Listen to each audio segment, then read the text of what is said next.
আল্লাহ তাআলার কুদরতি পা জাহান্নামের ভেতরে ঢুকিয়ে দিবেন।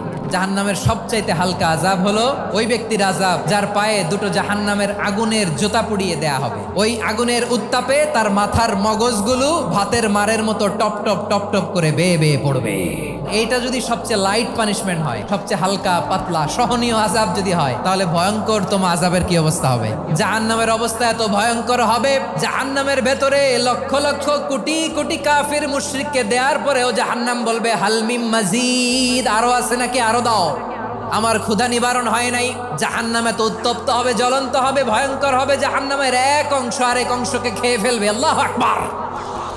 জাহান্নামের রক্ষী ফেরেশতারা কি করবে তারা নিজেরাও বুঝতে পারবে না। কোনো কিছুতেই যখন জাহান্নামকে শান্ত করা যায় না, আল্লাহ তাআলা তার কুদরতি পা জাহান্নামে ঢুকিয়ে দিবেন। দেওয়ার সাথে সাথে জাহান্নাম থেকে আওয়াজ আসবে, কাত বিইজ্জাতিকা ওয়া বিকারামিকা, আল্লাহ আপনার ইজ্জতের কসম, যথেষ্ট হয়েছে, আর লাগবে না। সুবহানাল্লাহ বলেন।